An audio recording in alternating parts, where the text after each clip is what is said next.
85 तो हमारा है, 15 में भी बंटवारा है। भारतीय जनता पार्टी के कुछ लोग कहते हैं कि 5 साल तक क्यों नहीं इस्तीफा दिया, और साथ ही साथ कुछ बददिमाग लोग ये भी कहते हैं कि बेटे की चक्कर में भाजपा छोड़ा। अब ये समाजवादी के साथ साथ, लोहियावादी के साथ साथ अंबेडकरवादी विचारधारा का भी जमावड़ा का संगम हो गया। अगर आप बड़े हिंदू के हमदर्द हैं तो अनुसूचित जात, अनुसूचित जनजाति, पिछड़े वर्गों को भारतीय संविधान के अंतर्गत जो अधिकार देकर के आरक्षण की व्यवस्था दी गई, उसको अजगर की तरह निगलने का पाप क्यों किया आपने? दूसरा स्टाइल है गोरखपुर से लाकर के मुख्यमंत्री की कुर्सी पर बैठा दिया और पिछड़े वर्गों के आंख में धूल झोंकने का काम किया। नए उल्लास, नए उत्साह, नए जोश के साथ अखिलेश यादव जी के नेतृत्व में नई सरकार बनाने का संकल्प लेकर के हमारे सभी नौजवान क्षेत्रों में जुड़ जाएं। 10 मार्च 2022 को जब परिणाम आवे तो उस परिणाम से अखिलेश यादव जी के नेतृत्व में नई सरकार बने और भाजपा पूरी तरीके से सफाया हो जाए।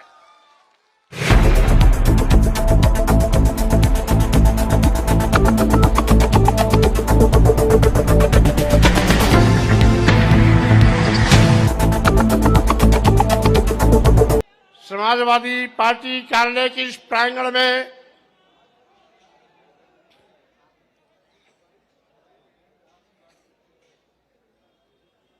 समाजवाद और अंबेडकरवाद के इस समागम अवसर पर समाजवादी पार्टी के राष्ट्रीय अध्यक्ष, पूर्व मुख्यमंत्री और आज के बाद भावी मुख्यमंत्री की पारी शुरू करने वाले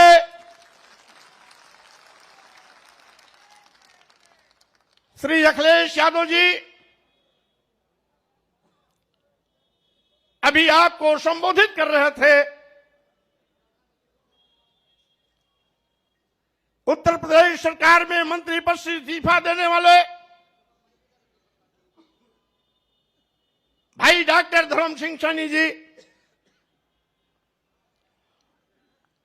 हमारे बीच उपस्थित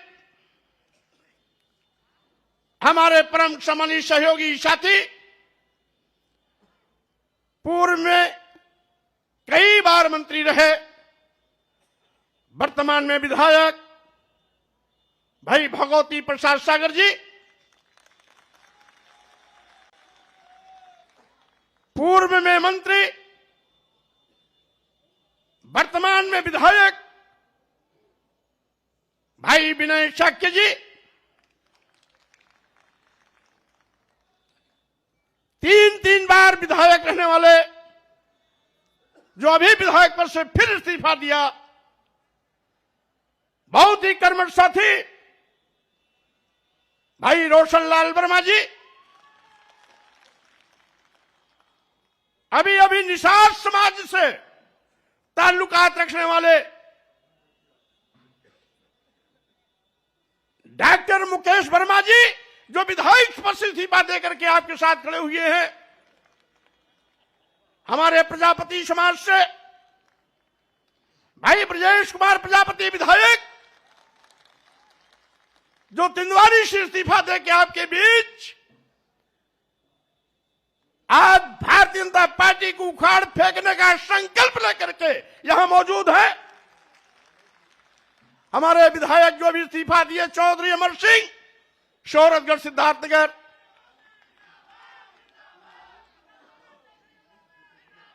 और इसके साथ ही दर्जनों की तादाद में यहां पर उपस्थित हमारे परम सम्मानित पूर्व मंत्री, पूर्व दर्जा राज्य प्राप्त मंत्री, पूर्व में विधायक, पूर्व में सांसद, जिला सहकारी बैंक के चेयरमैन श्री मनोहर सिंह मौर्य सहित अभी पिछड़ा वर्ग आयोग में सदस्य बलराम मौर्य जी सहित सभी पूर्व में सरकार के विभिन्न आयोगों, निगमों, बोर्डों में पदाधिकारी रहे ऐसे सभी महानुभाव साथीगण और कार्यक्रम की संचालन कर रहे समाजवादी पार्टी उत्तर प्रदेश के अध्यक्ष हमारे पुराने साथी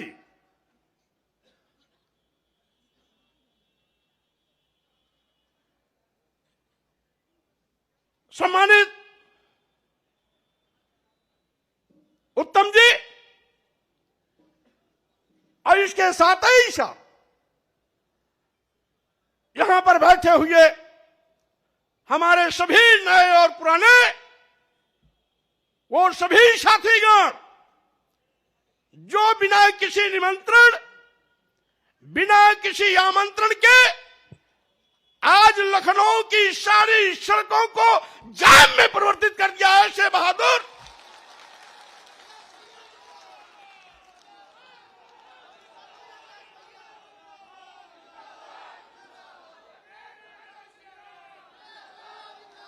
ऐसे बहादुर सभी सम्मानित भाइयों, बहनों, नौजवान साथियों, मीडिया के हमारे सम्मानित साथियों, भाइयों, जैसा कि आप जानते हैं आज 14 जनवरी मकर संक्रांति भारतीय जनता पार्टी के अंत का इतिहास लिखने जा रहा है।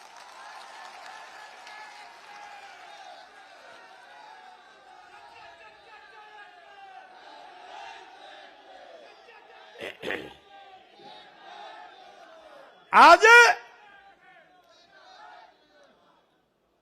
भारतीय जनता पार्टी के वो बड़े बड़े नेता जो कुंभकर्ण नींद सो रहे थे, जिनको कभी विधायकों, सांसदों और मंत्रियों से बात करने का वक्त नहीं मिलता था, हम लोगों के इस्तीफा देने के बाद उनकी नींद हराम हो गई है, नींद ही नहीं आ रही है।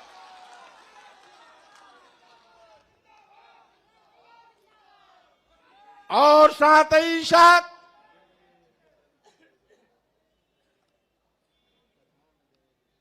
भारतीय जनता पार्टी के कुछ लोग कहते हैं कि 5 साल तक क्यों नहीं इस्तीफा दिया, और साथ ही साथ कुछ बददिमाग लोग ये भी कहते हैं कि बेटे की चक्कर में भाजपा छोड़ा। मैं ऐसे लोगों से कहना चाहता हूं, भारतीय जनता पार्टी के लोगों ने इस देश के गरीबों, मजलूमों, दलितों, पिछड़ों, अल्पसंख्यकों के आंख में धूल झोंककर सत्ता हथियाई थी। कौन नहीं जानता, ये भारतीय जनता पार्टी केशव प्रसाद मौर्य और स्वामी प्रसाद मौर्य का नाम उछालकर पिछड़ों के बलबूते पर सरकार बनाई थी। चर्चा किया था मुख्यमंत्री होंगे या तो केशव प्रसाद मौर्य या तो स्वामी प्रसाद मौर्य। पहले गाजीपुर से स्काई लैब उतारने की कोशिश की गई, स्काई लैब यहां आते आते बीच में ही ब्लास्ट हो गया। दूसरा स्काई लैब गोरखपुर से लाकर के मुख्यमंत्री की कुर्सी पर बैठा दिया और पिछड़े वर्गों की आंख में धूल झोंकने का काम किया।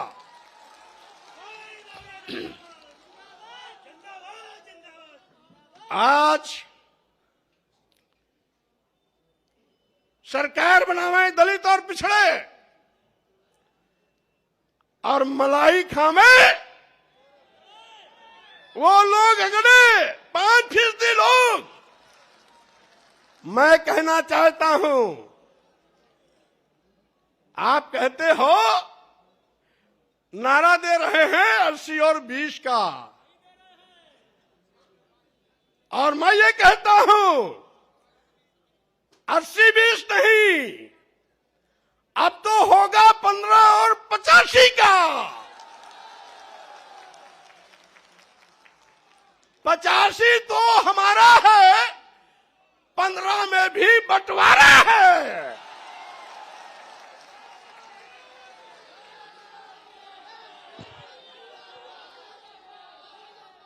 आप दुहाई देते हो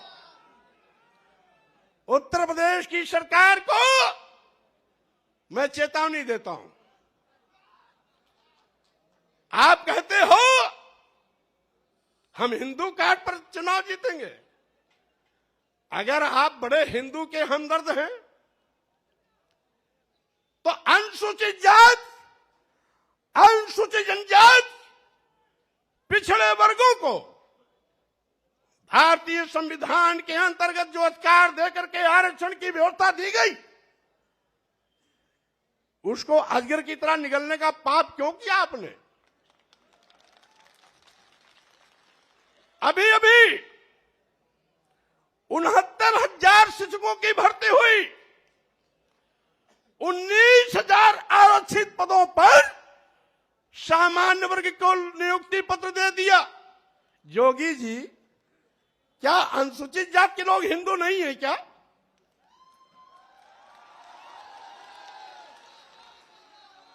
क्या अनुसूचित जनजाति के लोग हिंदू नहीं है क्या? क्या 54% वाला पिछड़ा वर्ग हिंदू नहीं है क्या? और अगर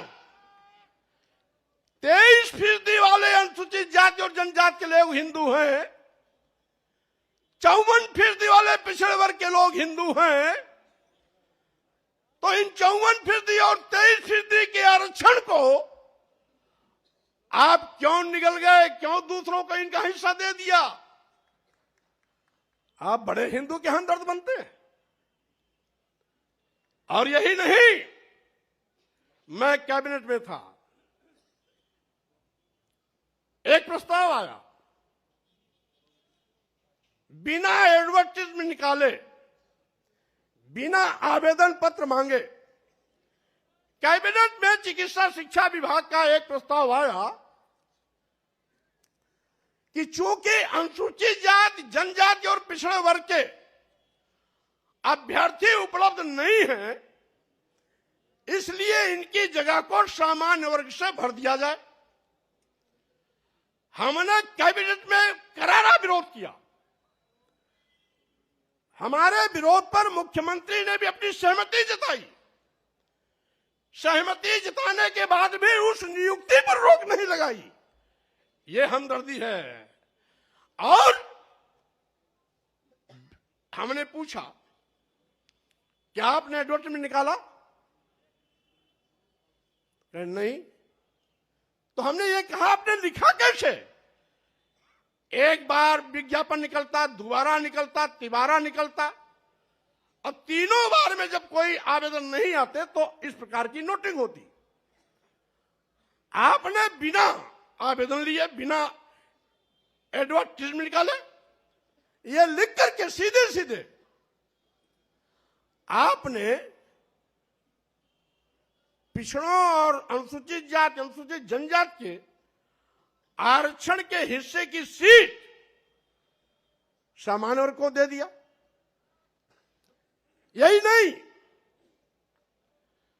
अब तो सरकारी संस्थान भी निजी क्षेत्रों में दे रहे हैं, क्योंकि न रहेगी बांस न बजेगी बांसुरी। यानी जब सरकारी संस्थान निजी क्षेत्र में चले जाएंगे तो आरक्षण देने की जगह ही नहीं रहेगी, आरक्षण अपने आप खत्म हो जाएगा, क्योंकि निजी क्षेत्रों में आरक्षण वैसे भी नहीं होता। तो जोगी जी,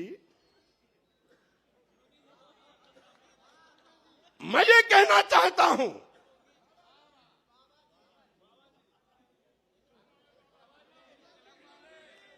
जोगी जी या बाबा जी कोई भी हो, मैं ये कहना चाहता हूं, मुख्यमंत्री की कुर्सी पर बैठ करके पाप करोगे और साथ ही साथ दुहाई देगो हिंदू की।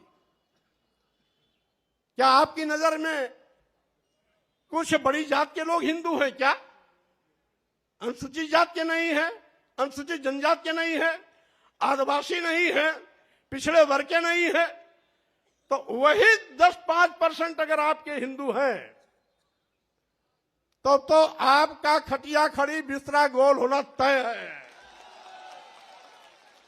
क्योंकि बंटवारे की लाइन आपने खींच दिया है। अब तो अनुसूचित जात, जनजाति, आदिवासी, दलित, गरीब, पिछड़े, मजलूम सब एक साथ खड़े होंगे और 8-10% जो आपके साथ, जिसको आप हिंदू मानते हो बड़ी जाति, वो आपके साथ खड़ी होगी और उसमें भी हम बंटवारा करेंगे, क्योंकि उन बड़ी जातियों में भी कुछ समाजवादी चिंतन के हैं और कुछ अम्बेडकरवादी चिंतन के हैं। इसलिए साथियों, मैंने कहा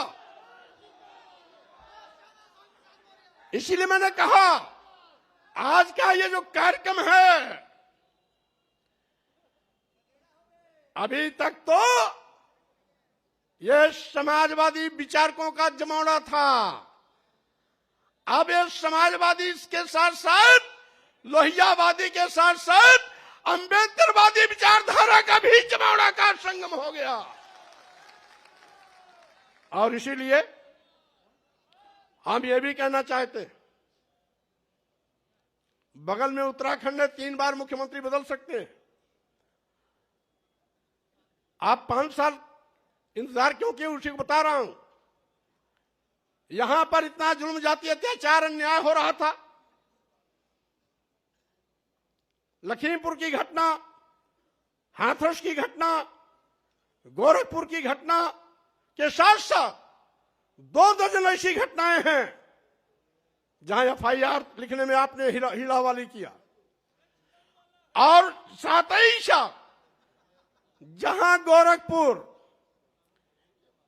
1.5 महीने के अंदर गगहा थाने में 7 हत्या हुई,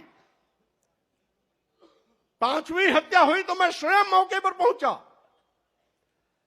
मैंने बल्कि ये कहा भी कि हो सकता है उत्तर प्रदेश में कानून का राज हो, लेकिन गगहा और गोरखपुर में गुंडा राज है।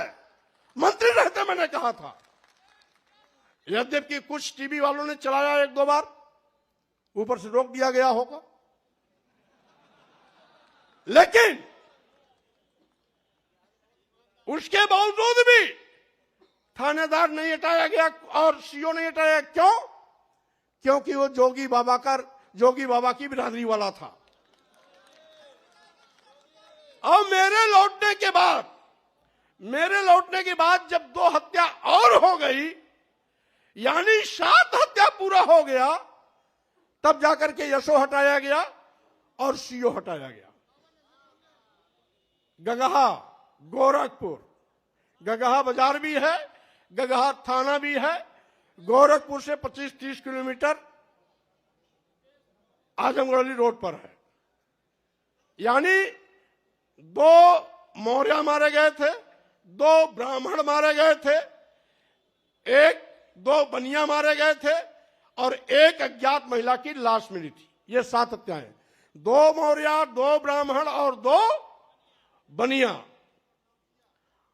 और 1 अज्ञात महिला की लाश, ये 1 महीना 5-6 दिन के अंदर की सारी घटनाएं, और कहते हैं कानून राज है। और साथ ही साथ मैंने सोचा था कि 14 साल वनवास झेलने के बाद भारतीय जनता पार्टी को सत्ता में आने का मौका मिला है, अकल ठिकाने हो गया होगा, गरीबों, दलितों, पिछड़ों के लिए काम करेगी। लेकिन फिर वही कि जिन दलितों, पिछड़ों, गरीबों के वोट पर भारतीय जनता पार्टी ने पूर्ण प्रचंड बहुमत की सरकार बनाई। सरकार बनाने के बाद एक एक करके उन्हीं को दफनाने की कोशिश करने लगी। लेकिन भारतीय जनता पार्टी के नेताओं से मैं कह देना चाहता हूं, 14 जनवरी का यह जो कार्यक्रम हो रहा है, आज के बाद पूरे उत्तर प्रदेश में एक ऐसा जनसैलाब उमड़ेगा और चलेगा, एक ऐसी आंधी चलेगी, एक ऐसी सुनामी चलेगी जिसमें भारतीय जनता पार्टी के पर खचे उड़ जाएंगे, कहीं भी ठिकाना नहीं मिलेगा।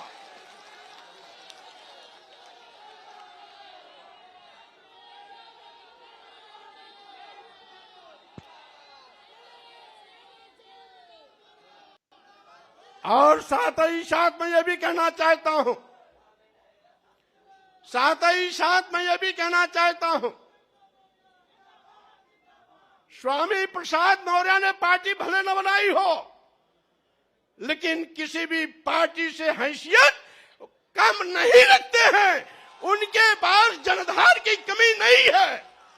आज हमने समाजवादी पार्टी के राष्ट्रीय अध्यक्ष अखिलेश यादव जी से हाथ इसलिए मिलाया कि अखिलेश यादव जी नौजवान हैं, पढ़े लिखे हैं, नई ऊर्जा है। मैं प्रदेश के लाखों लाख करोड़ लोगों का हुजूम आपके नेतृत्व के साथ खड़ा कर भारतीय जनता पार्टी को नस्ताबूद करने का काम करूंगा। और साथ ही साथ मैं ये भी चुनौती देता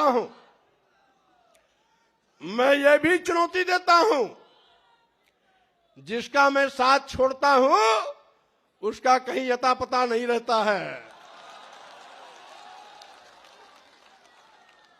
हमारी बहन जी इसका जिंदा मिसाल है। जब तक साथ था बार बार मुख्यमंत्री बनती थी, उनको घमंड हो गया था, एको अहम द्वितीयो नास्ति। बाबा साहब के मिशन से हट गई, मानवर कांशीराम को भूल गई, मानवर कांशीराम के सामाजिक परिवर्तन आंदोलन को डुबोने का काम करने लगी। मानवर कांशीराम जी के आंख मूंदते ही मानवर कांशीराम जी का नारा बदल दिया था। जो मानवर कांशीराम जी ने नारा दिया था, जिसकी जितनी संख्या भारी उसकी उतनी भागीदारी। बहन मायावती जी, मानवर कांशीराम के इस नारे को बदलकर दूसरा नारा इजाद किया कि जिसकी जितनी तैयारी उसकी उतनी भागीदारी, का मतलब थैली वालों के पीछे खड़ी हो गई। मैंने विरोध किया, नहीं मानी, साथ छोड़ दिया। आज कहीं अता पता दिखाई नहीं पड़ता उनका।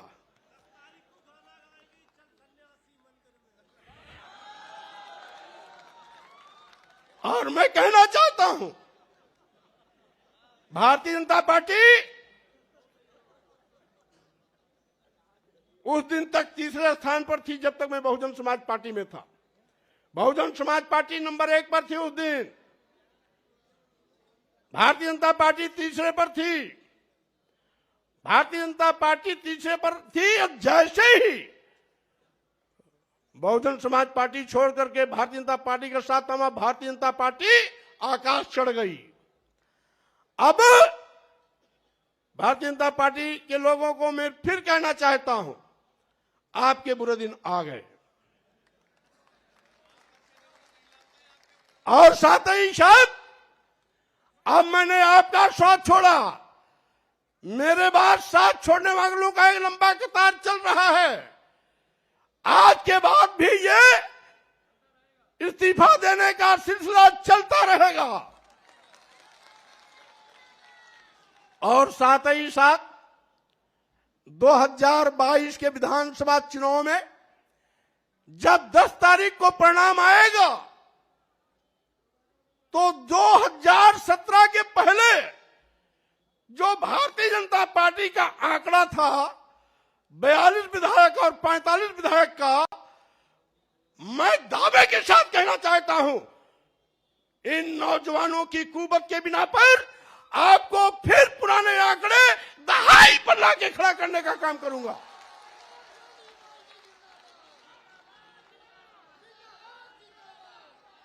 और साथ ही साथ ये सुनामी भाजपा को उखाड़ करके सीधे सीधे हिंद महासागर में ले जाकर के डुबोने का काम करेगी। आज इस अवसर पर मैं ये भी कहना चाहता हूं,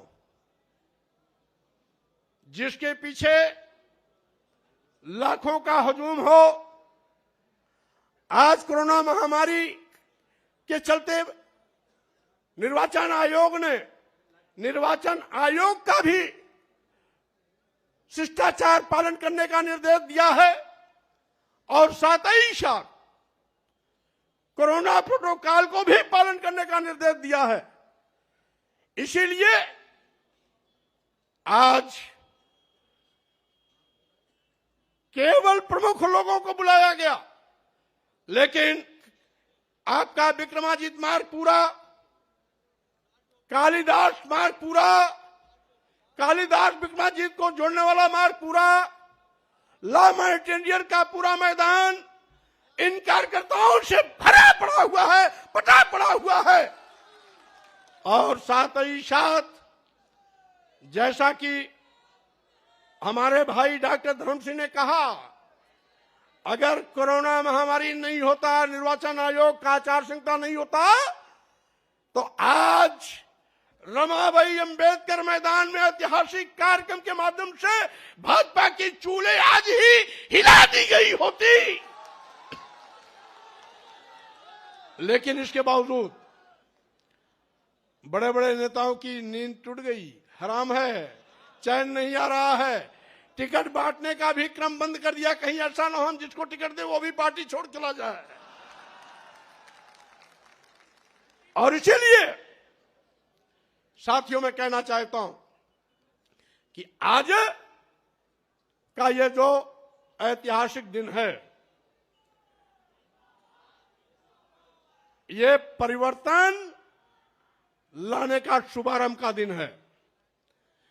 ये दलितों के सम्मान का दिवस है, ये पिछड़ों के सम्मान स्वाभिमान का दिन है, ये गरीबों, मजलूमों, व्यापारियों के सम्मान का दिन है।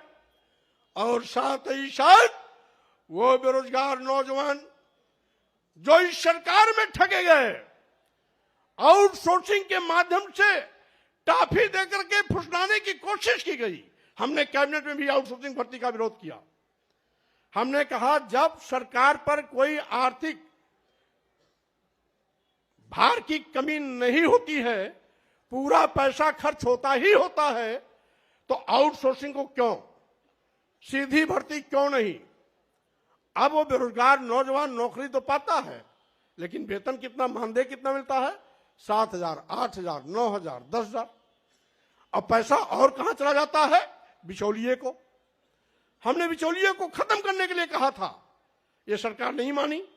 बाद में पता आखिर बिचौलियों को खत्म क्यों नहीं कर रही सरकार, पता लगाए वो सारे के सारे आउटसोर्सिंग का जो ओनर है, मालिक है, वो कहीं ना कहीं बड़े नेताओं के इर्द गिर्द घूमने वाले लोग हैं। और साथ ही साथ मैं ये भी कहना चाहता हूं, नए नए दांव चलते हैं लोग। अभी प्रतिवर्ष केंद्र में 30 और 32 आईएएस प्रतिवर्ष चुने जा रहे हैं। लिखित परीक्षा नहीं, लिखित परीक्षा नहीं, केवल इंटरव्यू पर। उन 30-32 में एक भी अनुसूचित जात का नहीं, एक भी अनुसूचित जनजात का नहीं, एक भी पिछड़ा नहीं। आखिर आप तो दुहाई देते हो हिंदू का, तो इन बेचारों को क्यों बाहर कर देते हो? इसका मतलब है आज जो दलित और पिछड़ा है, आज भी आपके लिए अछूत है, आपके लिए भी शूद्र है, आपके लिए भी नीच है, आपके लिए भी अधम है, आपके लिए भी वो इंसान नहीं बल्कि जानवर से बदतर है। और यही कारण है कि आप लगातार इनको अपमानित कर रहे हो, इनको सम्मान नहीं देते हो, और हिंदू की दुहाई देकर चंद लोगों को मालपुआ, हलवा, आईएएस की कुर्सी सब समर्पित, और करोड़ों की आबादी में, यानी 85% आबादी वाला ये दलित, अनुसूचित जात, जनजात, पिछड़ा वर्ग, यह बेकार, और 8-10% लोग काबिल। इसलिए मैं इनके अंदर के चरित्र को उजागर करना चाहता हूं।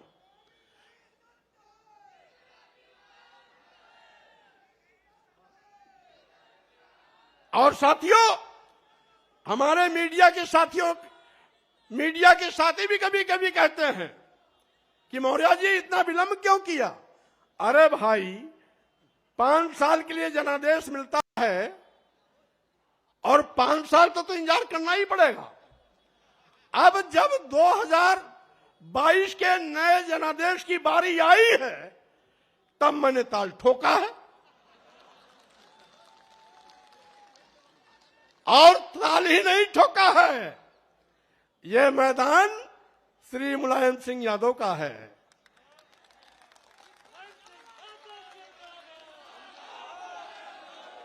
और हम लोगों का बीच में रास्ता भले अलग अलग हो गया हो। शुरुआती दौर में जब श्री मुलायम सिंह यादव जी लोकदल के प्रदेश अध्यक्ष थे, तो उनके साथ मैं भी प्रदेश का महामंत्री था। मैं उनका जो, हम अखिलेश जी से पूछेंगे, नेताजी का कौन सा दांव सबसे मशहूर था?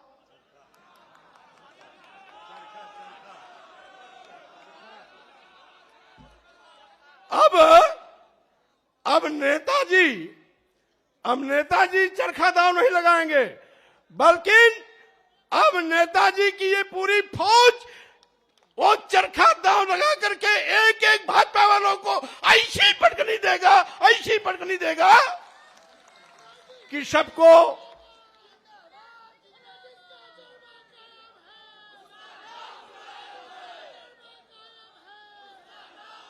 इस साथियों मैं आपसे आज ये अपील करने आया हूं कि आज मकर संक्रांति के दिन ये जो क्रांति का बिगुल बजाया जा रहा है, ये भारतीय जनता पार्टी का सफाया करेगा। साथ ही साथ हम मीडिया के साथियों के माध्यम से भी कहना चाहते हैं, और वह बड़े बड़े जो अपने को कोई चाणक्य कहता है, अपने को कोई महारथी कहता है, उनको भी कहते हैं, आपके पास जितने दांव हो लगा लो, लेकिन मैं आपको पटकनी जरूर दूंगा, आपको मिट्टी में मिला के रहूंगा, भारतीय जनता पार्टी को खत्म करके रहूंगा, क्योंकि अब उत्तर प्रदेश को आपके शोषण से मुक्त कराने का वक्त आ गया है। इसलिए आज मैं श्री अखिलेश यादव जी को और आप सभी लोग जो प्रदेश के कोने कोने से आए हैं, मकर संक्रांति के अवसर पर शुभकामना बधाई भी देता हूं।